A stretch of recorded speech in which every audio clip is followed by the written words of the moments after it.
Функционална влада е предизвик, влада е помал предизвик.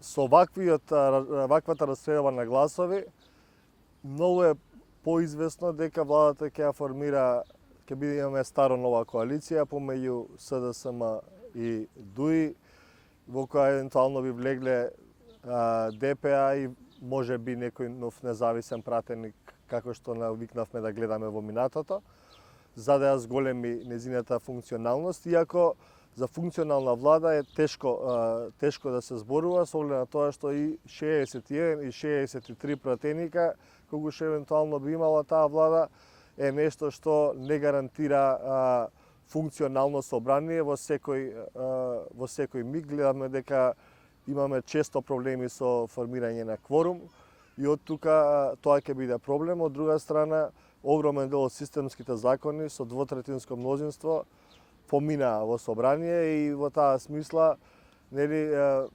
очекувам тоа по-релаксирано да работи во новиот мандат. Зошто според вас Мицковски има помалку шанси да ги формира да ја формира едната власт, заради тоа што има помалку пратеници или заради тоа што не може да ги придобие симпатиите кај поголемиот дел од албанските партии? Нормално и двете, но повеќе второто. Реформата внатре во ВМРО ДПМНЕ после изборите 2016 се одвива многу бавно. Последниот промена на статут е во таа насока, меѓутоа е задоцнето доаѓа.